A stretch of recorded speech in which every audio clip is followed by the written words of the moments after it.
لا الہ الا اللہ لا الہ الا اللہ توحید-sunnat.com الا اللہ لا الہ الا اس ویب سائٹ پر ملاحظہ فرمائیے ممتاز علماء کرام کی تقاریر، درس قرآن و حدیث، اسلامی کتب کا وسیع ذخیرہ، فرقہ باطلہ سے مناظرے اور بہت کچھ۔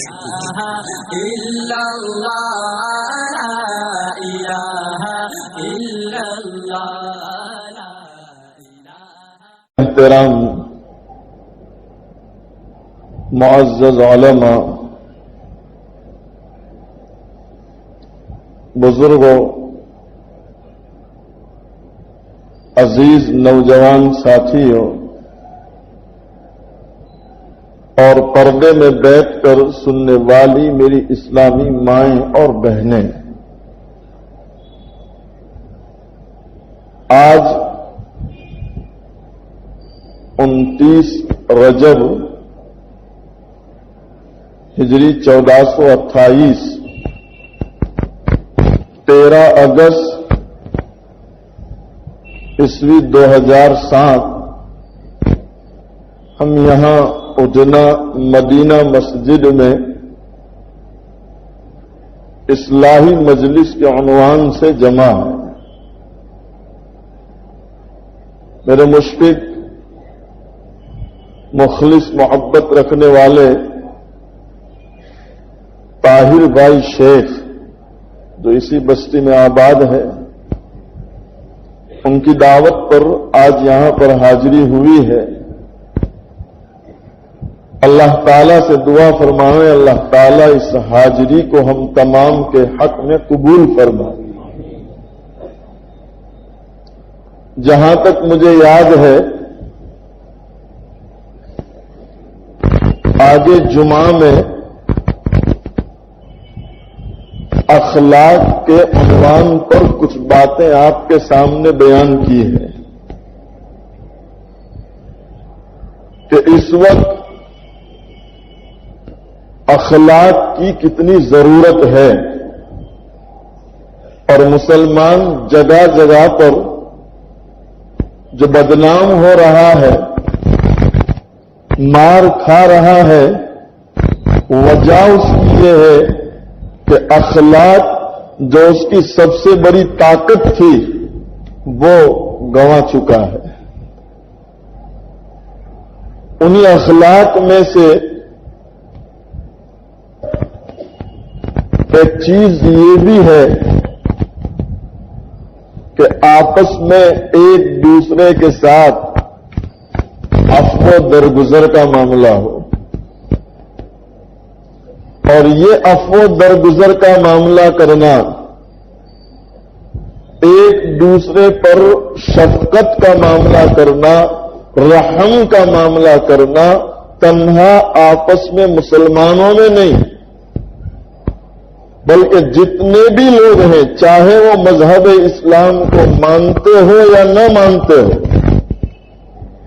اسلام کی تعلیم کا سب سے بڑا کمال یہ ہے کہ اسلام نے جو تعلیم دی ہے تنہا مسلمانوں کے فائدے کے لیے نہیں بلکہ پوری دنیا میں بسنے والے ہر انسان کے فائدے کے لیے ہے، چاہے وہ اسلام کو مانے یا نہ مانے۔ بلکہ اتنا نہیں، بے زبان مخلوق جو زبان سے کچھ بول نہیں سکتے، آپ ان پر ظلم کریں تو شکایت نہیں کر سکتے، ایسے بے زبان جانوروں کے ساتھ بھی اسلام نے رحم کرنے کا حکم دیا ہے۔ سرکار دو عالم صلی اللہ علیہ وسلم نے فرمایا، ارحموا من فی الارض یرحمکم من فی السماء، کہ لوگوں تم زمین والوں پر رحم کرو۔ اب زمین والوں میں کیا تم کو صرف انسان ہی نظر آتے ہیں زمین پر؟ جی اتنا والوں، آپ مسجد کے باہر نکلتے ہیں، زمین پر سڑک پہ چلتے ہیں تو کیا مسلمان ہی نظر آتے ہیں؟ غیر بھی نظر آتے ہیں کہ نہیں؟ اور جانور بھی نظر آتے ہیں کہ نہیں؟ کہیں مرغی دانا کھا رہی ہے تو کہیں بکری کیلے کا چھلکا چبا رہی ہے، نظر آتا ہے کہ حضور صلی اللہ علیہ وسلم فرماتے ہیں کہ زمین میں جتنے لوگ ہیں، چاہے ان کا تعلق اسلام سے ہو یا نہ ہو، ان کا تعلق انسانیت سے ہو یا نہ ہو، وہ صفت انسان میں سے بھی نہ ہو، چاہے وہ جانور ہو، تب بھی آپ فرماتے ہیں اے لوگوں آپ ان کے ساتھ رحم کا معاملہ کرو۔ بلکہ قرآن کریم نے ایک جگہ پر کہا، رب العالمین قرآن میں فرماتے ہیں ان الابرار لفی نعیم وان الفجار لفی جحیم۔ تعالی شان فرماتے ہیں جو نیک لوگ ہیں ابرار ہیں، اور ابرار کسے کہتے ہیں وہ بھی تو جاننا پڑے گا کہ قرآن ابرار کسے کہتے ہیں۔ ہم بھی تو دعا مانگتے ہیں نا کہ اللہ کل قیامت کے دن ابرار لوگوں میں تو ہمارا شمار کرنا، مانگتے ہیں کہ نہیں دعا؟ تو یہ بھی تو جاننا پڑے گا کہ ابرار کسے کہتے ہیں۔ علماء ابرار کی تفسیر کرتے ہوئے لکھتے ہیں الذین لا یؤذون الذر ولا یرضون الشر۔ ابرار وہ لوگ ہیں جو چونٹی کو بھی تکلیف نہیں دیتے۔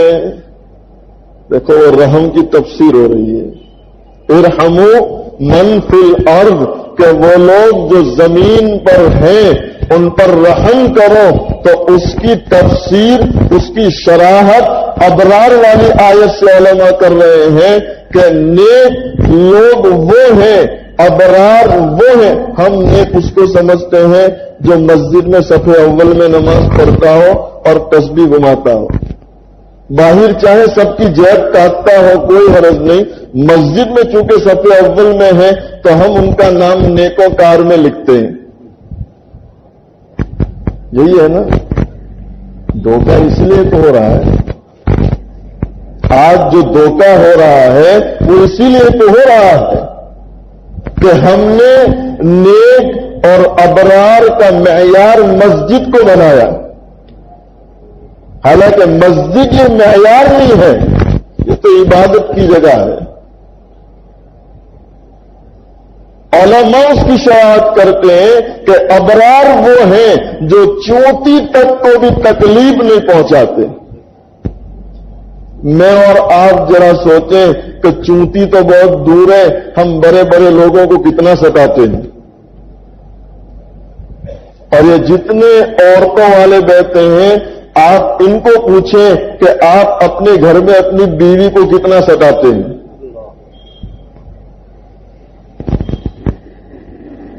عورت سے اگر غلطی سے نمک تھوڑا پڑ جائے زیادہ یا چٹنی تھوڑی زیادہ پڑ جائے تو آپ کتنی آنکھیں نکالتے ہیں؟ آنکھیں نکالتے ہیں کہ نہیں؟ جو لوگ دبے ہوئے ہیں وہ بیچارے آنکھ نہیں نکال سکتے۔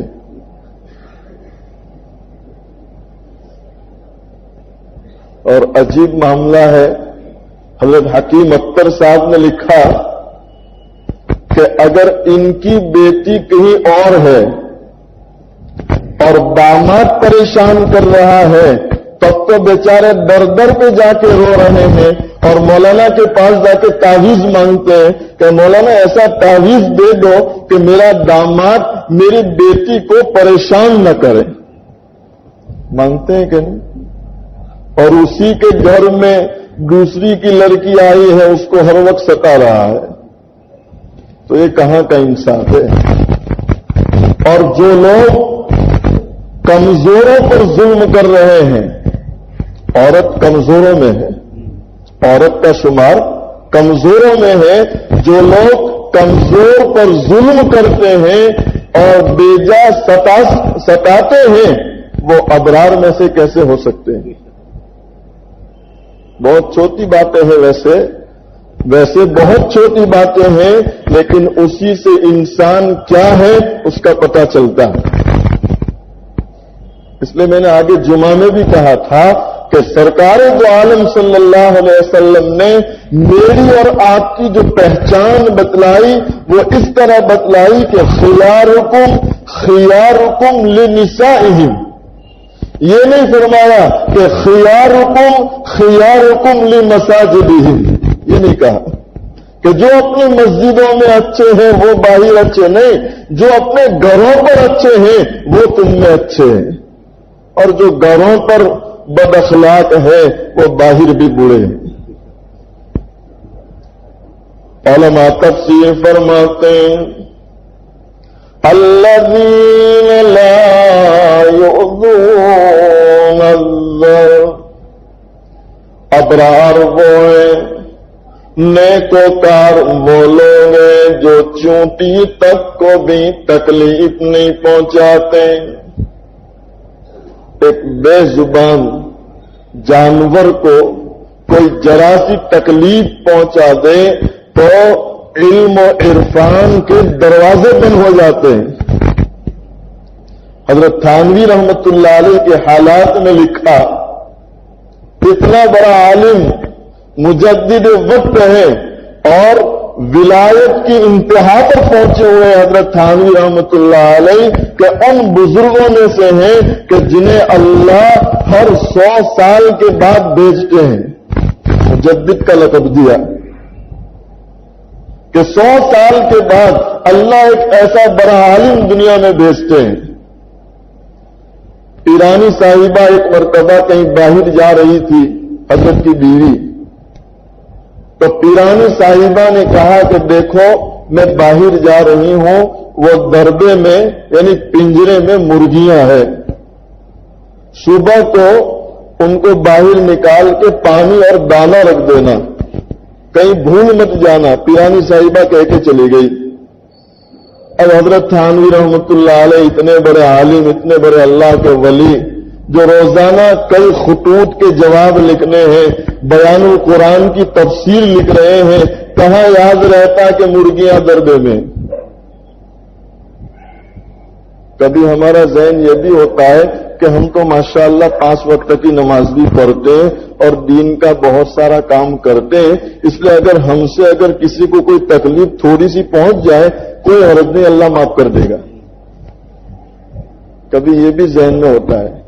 یہ واقعہ اسی لیے سناتا ہوں کہ اتنا بڑا اللہ کا ولی ہے لیکن بے زبان مخلوق کو ذرا سی تکلیف پہنچ رہی ہے، اللہ نے علم و عرفان کے دروازے بند کر دیے کہ ولایت تیری اپنی جگہ پر ہے، لیکن بے زبان مخلوق وہ بھی تو میں نے پیدا کی ہے، اب تو ان کا خیال نہ رکھے تو مخلوق کا تو کیا خیال رکھے گا؟ صبح ہو گئی، حضرت بیان القرآن لکھنے کے لیے بیٹھے ہیں، لیکن علماء لکھتے ہیں کہ ذہن میں کوئی بات ہی نہیں آتی ہے، قلم لے کر بیٹھتے ہیں لیکن قلم چلتی نہیں ہے، بہت پریشان ہے کہ یا اللہ کیا ہو گیا، آج کوئی بات ذہن میں کیوں نہیں آ رہی، بہت حیران ہے۔ اچانک ان کے ذہن میں آیا ہو سکتا ہے مجھ سے کوئی خطا ہو گئی ہو، اللہ ناراض ہو گئے ہو، تو سجدے میں جاتے ہیں۔ دیکھو یہ بھی ولایت کی پہچان ہے۔ اہل اللہ کی ایک پہچان یہ بھی ہے کہ جب انہیں کوئی پریشانی پہنچتی ہے، مصیبت پہنچتی ہے، دنیا والوں پر نظر نہیں جاتی، نظر سیدھے اللہ پر جاتی ہے کہ ہو نہ ہو میرا رب مجھ سے ناراض ہوا ہے اس لیے یہ پریشانی آ رہی ہے۔ اور ہم پر اگر پریشانی آئے تو پہلے گھر والوں کی خبر لیتے ہیں۔ جناب پورے مارکیٹ میں گھوم کر آتے ہیں اور پورے مارکیٹ کا غصہ گھر میں عورت پہ نکالتے ہیں، اس بیچاری نے کیا قصور کیا ہے؟ کبھی بچوں پہ نکالتے ہیں۔ یہ ہمارے اخلاق ہیں اور یہ ہماری نیکوکاری ہے کہ مارکیٹ کا غصہ، فیکٹری کا غصہ، دفتر کا غصہ گھر پہ لے کر آتے ہیں۔ حضرت تھانوی رحمت اللہ علیہ فوراً سجدے میں رہے، اللہ کے سامنے رو رو کے معافی مانگتے ہیں، اے رب العالمین کون سی میری خطا ہے جس کی وجہ سے آج کوئی بات ذہن میں نہیں آ رہی۔ فوراً اللہ تعالیٰ نے ذہن میں بات ڈالی، اشرف علی میری بے زبان مخلوق مرغیاں وہ تو دربے میں پڑی ہے، تو نے دانا بھی نہیں ڈالا، پانی بھی نہیں رکھا، میں کیسے تجھ پر علم و عرفان کی برسات شروع کروں؟ فوراً دوڑتے ہو گئے اور دربے میں سے مرغیاں نکالی، پانی رکھا، دانے ڈالے۔ اب جو لکھنے کے لیے بیٹھے ہیں فرماتے ہیں پھر سے وہی بارش شروع ہو گئی۔ ایک اللہ کا ولی ہے لیکن ان سے بھی ذرا سی بھول ہو رہی ہے، اللہ کے یہاں سے پکڑ ہو رہی ہے، تو میرے بھائیوں میرا اور آپ کا کیا شمار ہے؟ اور یہاں تو ایک مرغی کو بھول سے ستایا جا رہا ہے، جان بوجھ کے نہیں۔ مرغی کو جان بوجھ کے ستایا حضرت نے؟ بھول گئے تھے، اس کے باوجود اتنی پریشانی آ رہی ہے۔ آج میں اور آپ ان مارکیٹ میں اور اپنے سماج اور معاشرے میں اپنے مسلمان بھائیوں کو کتنا ستاتے ہیں، ہم ذرا سوچیں، اور اتنا ستانے کے بعد ہم اللہ سے یہ امید رکھیں کہ وہ ہم پر رحم کرے گا، تو کہاں سے رحم کرے گا؟ غلط کہہ رہا ہوں؟ معاشرے میں اس کی ضرورت ہے کہ نہیں کہ ایک مسلمان دوسرے مسلمان کو محبت کی نظر سے دیکھے، مسلمان کو کوئی تکلیف پہنچ جائے فوراً جا کر کھڑا ہو جائے۔ کھڑا ہونے کا مطلب یہ نہیں کہ عصبیت پر کھڑا ہو کہ میرے گاؤں کا ہے، تو نے مارا ہے میں بھی آسٹین چلاتا ہوں، یہ مطلب نہیں ہے۔ یاد رکھنا اگر تم نے تعصب کی بنیاد پر آستین چرائی، قرآن کریم کہتا ہے کہ یہ حرام ہے، اور ایسے لوگوں پر اللہ کی لعنت اترتی ہے جو قومیت پر پکارتے ہیں، قومیت پر بلاتے ہیں، اللہ سخت ناراض ہوتے ہیں۔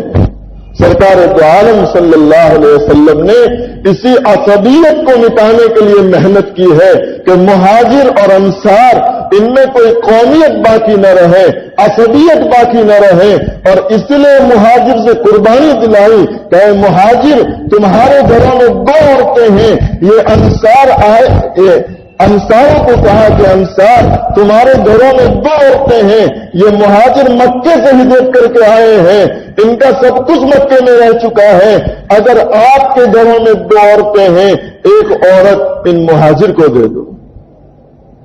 اور انصار نے کون سی عورت دی؟ ہمارے یہاں تو نصرت کا سوال ہی پیدا نہیں ہوتا، ہم لوگ تو آج بھی اس عصبیت میں مبتلا ہے کہ میں بھروچ کا ہوں، نہیں یہ جو ہے مدراس کا ہے، میں سورت کا، یہ بھروچ کا، یہ تعصب آج بھی ہے، اور اسی تعصب کی وجہ سے ہم مار کھا رہے ہیں۔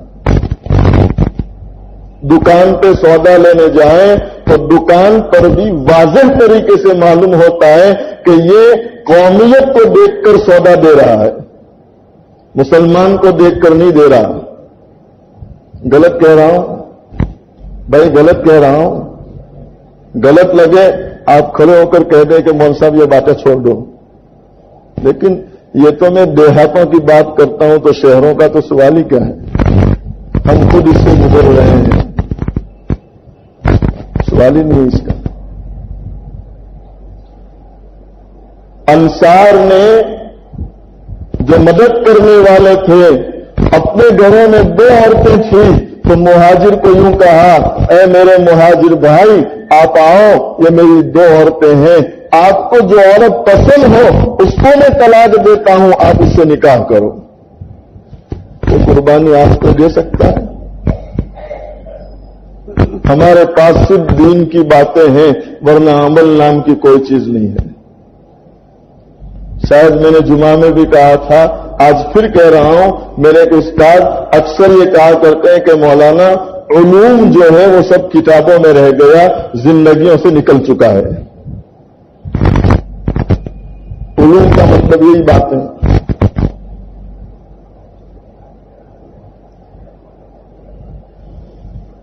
حضرت موسیٰ علیہ الصلوۃ والسلام، اللہ اکبر، ایک مثال دے کر اپنی بات ختم کروں.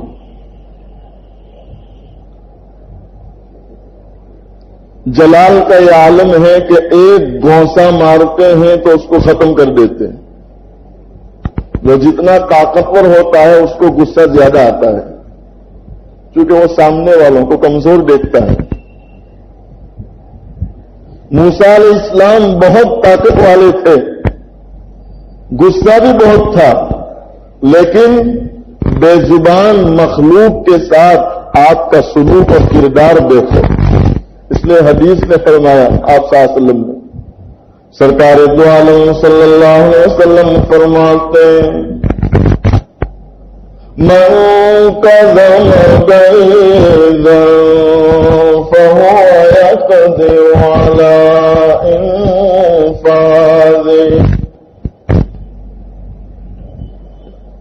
آپ صلی اللہ علیہ وسلم فرماتے ہیں، وہ انسان جو غصہ کرنے پر قادر ہے اس کے باوجود اس کو ضبط کر رہا ہے، کنٹرول کر رہا ہے. من کظم غیظا فہو یقدر علی انفاذہ. ملأ اللہ تعالی قلبہ امنا وایمانا.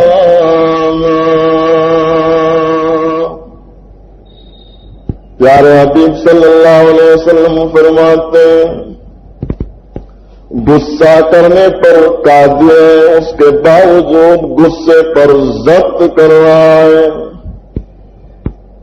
غصے پر کنٹرول کر رہا ہے. حتی لا شان اس کے سینے کو امن و سکون سے بھر دیتے ہیں. غصہ کرنے پر قادر ہے، لیکن اس نے غصے پر کنٹرول کر لیا، اللہ تعالیٰ اس کے سینے کو سکون اور امن سے بھر دیتے ہیں. اور ایک حدیث میں تو آپ صلی اللہ علیہ وسلم نے فرمایا کہ جو آدمی غصے کے وقت اپنے آپ کو روک لیتا ہے، اللہ کل قیامت کے دن عذاب سے اس کو روک لیں گے کہ تم نے دنیا میں کنٹرول کیا، اپنے آپ کو غصے سے بچایا ہے، آج میں یہاں جبکہ مختار ہوں، اختیار ہے مجھے کہ تجھے جہنم میں ڈال دوں، آج میں تجھے جہنم سے بچاؤں گا. اللہ کل بچائیں گے. حضرت موسیٰ علیہ السلام بکریوں کا ریوڑ لے کے جا رہے ہیں. بکریوں کے ریوڑ میں سے ایک بکری بھاگتے ہوئے جا رہی ہے. ایک بکری بھاگ گئی ریوڑ سے. حضرت موسیٰ علیہ السلام بھی پیچھے بھاگ رہے ہیں. بکری آگے بھاگ رہی ہے، موسیٰ علیہ السلام پیچھے بھاگ رہے ہیں، کسی طرح بکری کو پکڑ لیں. بکری بجکی ہوئی تھی، میلوں دور چلے گئی. حضرت موسیٰ علیہ السلام بھی میلوں دور بھاگتے ہوئے جا رہے ہیں. اور حالت یہ کانٹے دار جاریوں سے بکری بھاگتے ہوئے جاتی ہے. بکری خود بھی لونوان ہے، موسیٰ بھی لونوان ہو رہے ہیں. بکری کے پیروں میں، بکری کے پیٹ میں، اس کے جسم پر کانٹے چوب رہے ہیں اور خون بہ رہا ہے. اور موسیٰ کی بھی یہی حالت ہے کہ پیروں میں اور کپڑوں میں کانٹے لگ رہے ہیں اور خون بہ رہا ہے. میلوں دور تک وہ بکری جاتی ہے. حضرت موسیٰ میلوں دور جا رہے ہیں، یہاں تک کہ بکری ایک جگہ پر ٹھہرتی ہے تو موسیٰ علیہ السلام وہاں جا کر بکری کے قدموں میں بیٹھ جاتے ہیں.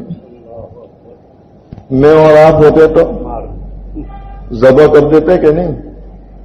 جی ہم کو تو یہی آتا ہے نا، ذبح کرنا ہی آتا ہے. حضرت موسیٰ نبی ہے اور غصے کا یہ عالم ہے کہ ایک گونسا مارتے تو قبطی کو ختم کر دیتے ہیں. طاقت اتنی ہے، اس کے باوجود ایک بے زبان مخلوق بکری جس نے اتنا بدھایا ہے موسیٰ کو کہ لہو لوہان ہو چکے ہیں، اس کے قدموں میں جا کے بیٹھ جاتے ہیں، اور علماء لکھتے ہیں کہ موسیٰ علیہ السلام اپنے جسم سے کانٹے نکالنے سے پہلے بکری کے جسم سے کانٹے نکالے ہیں۔ ہم لوگ تو قربانی کے بکرے کا بھی اکرام نہیں کرتے جس کا حکم ہے۔ کانٹے نکالنے کے بعد موسیٰ علیہ السلام اس بکری کو اپنی گردن پر بٹھاتے ہیں۔ کہاں بٹھاتے ہیں؟ اپنی گردن پر بٹھاتے ہیں، اور میلوں دور بھاگ کے آئی تھی ریور سے، وہاں سے گردن پر اٹھا رہے ہیں اور کندھے پر اٹھاتے ہوئے اس ریور کے قریب لا کے اس کو اتارتے ہیں، اور وہاں آ کر حضرت موسیٰ علیہ السلام کی آنکھوں میں آنسو ہے، روتے ہوئے حضرت موسیٰ بکری کو کہتے ہیں، او بکری، تو نے مجھ موسیٰ پر تو رحم نہ کیا، اپنی ذات پر تو رحم کر لیتی۔ علامہ فخر الدین رازی رحمت اللہ علیہ فرماتے ہیں کہ یہ منظر جب آسمان کے فرشتوں نے دیکھا تو آسمان کے فرشتوں نے اللہ تعالیٰ کے سامنے درخواست رکھی کہ اللہ، یہ انسان تو نبوت کے قابل ہے، یہ تو نبی ہونا چاہیے۔